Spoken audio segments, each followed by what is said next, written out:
नमस्कार, मेरा नाम सदन जेड़ा, आप देख रहे हैं एक न्यूज 24। कल लोकसभा चुनाव के परिणाम आए, एनडीए को बहुमत प्राप्त हुआ, लेकिन भारतीय जनता पार्टी 2014-2019 की तरफ प्रदर्शन नहीं कर पाए।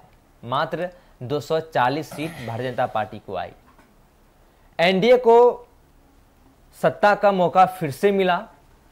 प्रधानमंत्री नरेंद्र मोदी तीसरी बार प्रधानमंत्री बनेंगे और पंडित जवाहरलाल नेहरू जो कि देश के प्रथम प्रधानमंत्री और आज़ाद भारत के थे, उनके बाद ऐसे प्रधानमंत्री हैं जो कि तीसरा कार्यकाल में वो प्रधानमंत्री तीसरी बार बनेंगे। लेकिन भारतीय जनता पार्टी का जो प्रदर्शन रहा, सबसे बेहतर प्रदर्शन अगर हम बात करें तो जिस तरीके से प्रधानमंत्री हो, चाहे भाजपा के जितने भी वरिष्ठ नेता हो, जिस तरीके से धुआंधार चुनाव प्रचार किया, उड़ीसा, मध्य प्रदेश, हिमाचल प्रदेश, दिल्ली, बिहार, त्रिपुरा और असम में बेहतर प्रदर्शन किया, लेकिन उत्तर प्रदेश, महाराष्ट्र, राजस्थान में निराशाजनक प्रदर्शन रहा। बहुत ही घटिया बोले तो प्रदर्शन रहा। उत्तर प्रदेश में स्थिति बेहतर नहीं रही, महाराष्ट्र में स्थिति खराब रही, राजस्थान में भी बेहतर स्थिति नहीं रही। पश्चिम बंगाल जिस तरीके से एग्जिट पोल के मुताबिक कहा जा रहा था कि भारतीय जनता पार्टी को 25 से 30 सीट आने का अनुमान है, लेकिन नहीं हुआ। हमारे सहयोगी है नंदन मिश्रा, हम इनसे बातचीत करेंगे। जिस तरीके से प्रधानमंत्री नरेंद्र मोदी तीसरी बार प्रधानमंत्री बनेंगे, लेकिन सशक्त उस तरीके से मजबूती के साथ नहीं, 2014-2019 के मुकाबले नहीं रहेंगे। देखिए 19 से अगर हम बात करें, 19 की बात करें तो 19 की जैसी स्थिति इस वक्त तो नहीं है। एनडीए की बात करें या बीजेपी की पर्सनली बात करें तो, और आपने कहा कि कुछ जगह ऐसी है जहां से बहुत घटिया प्रदर्शन रहा है। हम इस बात से आपका समर्थन करेंगे, क्योंकि उत्तर प्रदेश तो बीजेपी का गढ़ माना जा रहा था, वहां से बहुमत से बीजेपी जीत हासिल करके, और योगी आदित्यनाथ की वहां पे जिस तरीके से सीटें थी वो काफी ज्यादा नजर गड़ाए वाली सीटें थी कि हाँ, उत्तर प्रदेश से लोगों को लग चुका था कि यहां से बीजेपी हारेगी नहीं, लेकिन समाजवादी पार्टी की हम दाद देंगे कि इतना सही उन्होंने प्रदर्शन किया। अगर बात करें बीजेपी की तो उत्तर प्रदेश में अयोध्या की आप बात लीजिए, फैजाबाद की जो वोटिंग थी, वहां से सबसे बड़ा कह सकते हैं ना कि वहां से हार बीजेपी की बहुत ऐसी चीज बताती है कि उत्तर प्रदेश के लोग जो हैं अब धीरे धीरे करके उभरे हैं। लेकिन दूसरी बात यहां पर आती है कि बहुत लोगों ने वोटिंग नहीं दी है, तो हो सकता है ये भी बहुत चर्चा का विषय है कि बहुत लोगों ने वोटिंग नहीं की है, ये भी बीजेपी के लिए निगेटिव पॉइंट साबित हो सकता है। उड़ीसा की बात करें, उड़ीसा में बहुत अच्छा प्रदर्शन रहा है बीजेपी वहां पे तो सरकार राज्य में भी नवीन पटनायक की जो 24 साल का जो तिलिस्म था वो तोड़ के भारतीय जनता पार्टी, और हमने कल भी बात की थी कि बीजू जनता दल के नवीन पटनायक जिनका वहां पे सरकार रहा है, नवीन पटनायक का एक तरीके से गढ़ है। जैसे नीतीश का गढ़ बिहार माना जाता है, वैसे ही नवीन पटनायक को भी ये उड़ीसा का गढ़ माना जाता है वहां का। लेकिन वहां की बात करें, वहां पे बीजेपी की सरकारी मध्य प्रदेश, वहां पर बहुत सही प्रदर्शन किया, बहुत क्लीन स्वीप मारा वहां पर। दिल्ली में भी हमेशा की तरह अच्छा प्रदर्शन रहा, लेकिन कुछ जगह ऐसी है। लेकिन कुछ जगह की हम बात करते हैं, जैसे उत्तर प्रदेश का आपने जिक्र किया, उसके बाद महाराष्ट्र ऐसी सीट आती है जहां पे शिवसेना के जो वहां के जो सीएम है शिंदे गुट को मात्र 7 सीटें शिंदे गुट को आया, 10 से भी कम, समझिए। ये बात और अजीत पवार को आपने दिया था, जो कि वो उन्होंने भी मात्र 2 सीट लाए हैं, और जबकि 10 सीटों के ऊपर उन्होंने चुनाव लड़ा था। लेकिन वहां पे स्थिति, महाराष्ट्र में स्थिति खराब हुई, उसके बाद राजस्थान में आपकी स्थिति बेहतर नहीं रही, वहां ज्यादा सीट का लॉस होना। पश्चिम बंगाल की लोग अपेक्षा कर रहे थे कि पश्चिम बंगाल में जो इस बार जो है प्रधानमंत्री के नेतृत्व में वहां पे 25 से 30 सीट आने का अनुमान है, लेकिन वहां पे भी स्थिति बेहतर नहीं है। लेकिन सवाल ये है ना कि प्रधानमंत्री नरेंद्र मोदी 2014-2019 के मुकाबले उतने ताकतवर नहीं रहे। 272 बहुमत मिलना था, लेकिन 272 प्रधानमंत्री नरेंद्र मोदी यानी भाजपा के नेतृत्व वाली पार्टी को पूर्ण बहुमत नहीं मिला, मात्र 240 सीट पे सिमट गई। लेकिन एनडीए के कुनबा को 299 सीट मिला है और विपक्ष को 234 सीट मिला है। क्या प्रधानमंत्री बड़े बड़े जो काम होंगे, क्या प्रधानमंत्री जिस तरीके से कहा जाता था कि तीसरी बार प्रधानमंत्री बनेंगे, तो राजनीतिक चाणक्य ये कहते थे कि मजबूती के साथ नहीं ले पाएंगे। इसमें दो राय नहीं है, इसमें दो राय नहीं है कि प्रधानमंत्री नरेंद्र मोदी ही बनेंगे, क्योंकि आंकड़े दर्शाते हैं। लेकिन हाँ, ये बात भी सही है कि निर्णय लेने वाला सरकार उनका नहीं रहेगा, जैसा 19 में था। 19 में था कि आप निर्णय ले सकते हैं, लेकिन इस समय क्योंकि आपके पास बंगाल नहीं है, आपके पास उत्तर प्रदेश नहीं है, आपके पास अच्छे राज्य जहां से आपके अच्छे खासे वोटिंग आते थे, बीजेपी बीजेपी, लोग क्या देख रहे हैं कि बीजेपी जहां जहां से जीती, एनडीए जहां जहां से जीती है, तो ज्यादा तुलना करें तो ज्यादा सीटें जीती, लेकिन लोग ये नहीं देख रहे हैं कि कम सीटों वाली जगहों पर बीजेपी ने जीता है, मध्य प्रदेश को छोड़ दे तो। वहीं पर अगर उत्तर प्रदेश की बात करें 80 सीट वहां पर हारी है, फिर बंगाल की बात करें तो अधिकतम सीट वहां पर हारी है, महाराष्ट्र की, मतलब हर एक सीट मिला रहे तो वहां से उनको लॉस हल्का हल्का हुआ है, जो कि शायद उनके दिक्कत का फैक्टर। देखिए, देश को एक सशक्त विपक्ष तो मिल चुका है। अगर विपक्ष संसद भवन में एकजुट रहते हैं तो एक देश को सशक्त विपक्ष मिला है। ये बात है कि आपने कहा कि अगर विपक्ष एकजुट रहते हैं सांसद में, तो यही सबसे बड़ी प्रॉब्लम है। विपक्ष में जो चेहरे हैं, क्या आप उम्मीद करते हैं कि वो एकजुट हो सकेंगे?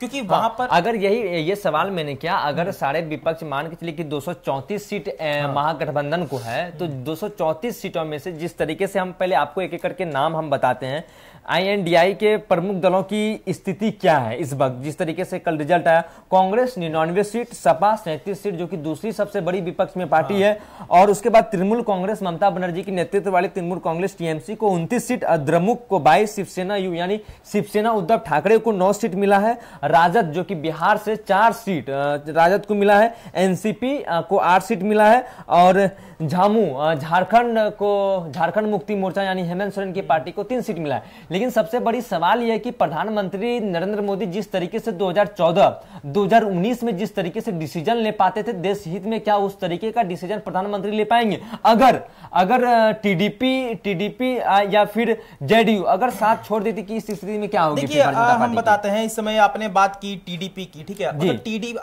JDU चलते हैं क्योंकि JDU की सीट कम है, TDP से बात करें तो 12 सीट। अगर 12 सीट आप लॉस भी कर देंगे ना, तो फिर भी अगर आप 12 सीट घटाते हैं 299 में से, तो भी आपका लॉस होने वाला नहीं है। और वहीं आप 293 सीट है, जिसमें से TDP को 16 सीट है। बात करते हैं 293 सीटों में से अगर आप JDU की 12 सीटें को निकाल भी दें, ठीक है, पहला सिनेरियो यह है कि अगर 12 सीटों को निकाल भी दे, फिर भी आपके पास नहीं भी तो अच्छी खासी सीट बच जाएगी। अगर आप वही 12 सीट इंडिया में जोड़ दे, फिर भी इंडिया को कोई फायदा होने वाला नहीं तो मेरा कहने का मतलब है कि 293 में 16 और 12 को अगर ऐड करते हैं तो 28 होता है। 293 में अगर 28 हम माइनस करते हैं 263 उस पर भी हम आएंगे कि सबसे पहले JDU की चलते हैं ना। JDU से अगर हम हटाएं, ठीक है, 12 सीट अगर हम हटाते हैं, फिर भी एनडीए का पलड़ा भारी रहेगा और इंडिया का पलड़ा थोड़ा सा कम रहेगा। वही अगर TDP की बात करें, 16 सीट अगर घटाते हैं तो फिर भी एनडीए का पलड़ा भारी ही रहेगा और इंडिया का कम रहेगा। फिर भी यानी कि TDP सिंगल लेकर चले और JDU सिंगल लेकर चले, फिर भी आंकड़े ये दर्शाते हैं कि एनडीए को घाटा होने वाला है नहीं। आपने बात किया कि TDP और JDU दोनों अगर चले जाए तो क्या होगा। चलिए इसकी बात हम करते हैं, दोनों जाएंगे फिर भी 264 सीट 265 के आसपास रहेगी ये क्या नाम है एनडीए के पास, और वहां पर एनडीए के पास रहेगी और बहुमत से 8 सीटें पीछे रहेंगी, 7-8 सीटें एनडीए वहां पे पीछे रहेंगी। लेकिन इससे भी कोई ज्यादा नुकसान होने वाला है नहीं, क्योंकि वहां पर बहुमत में फिर भी एनडीए ही रहेगी। देखिए, प्रधानमंत्री नरेंद्र मोदी तीसरी बार प्रधानमंत्री बनेंगे ही, श्योर है, ये कहा जा रहा है। TDP साथ में रहेगी और जनता दल यूनाइटेड यानी JDU नीतीश कुमार की नेतृत्व वाली पार्टी, जो कि बिहार में मशहूर पलटू नाम के नीतीश कुमार, वो कह रहे हैं विपक्ष अगर वो आते हैं और TDP आते हैं तो महागठबंधन की सरकार बनेगी। लेकिन आंध्र प्रदेश की बात करते हैं। आंध्र प्रदेश में जिस तरीके से जगनमोहन रेड्डी को चंद्रबाबू नायडू ने बीजेपी का सहयोग लिया, बीजेपी वहां विधानसभा चुनाव की बात करें तो 8 सीट और एक सहयोगी 21 सीट और 175 सीट है वहां पे विधानसभा की, जिसमें कि 164 सीट लाती है ये जगनमोहन रेड्डी और एन राजा की वहां जो घटक दल हैं सभी मिलकर। तो ऐसे में जगनमोहन रेड्डी ने कहा कि एनडीए की नेतृत्व वाली ही सरकार चलेगी, यानी प्रधानमंत्री नरेंद्र मोदी तीसरी बार प्रधानमंत्री बनने के लिए जा रहे हैं। आजाद भारत में 3 बार प्रधानमंत्री लगातार पंडित जवाहरलाल नेहरू बने हैं। दूसरे प्रधानमंत्री होंगे प्रधानमंत्री नरेंद्र मोदी 2014, 2019, 2024 में प्रधानमंत्री बनेंगे।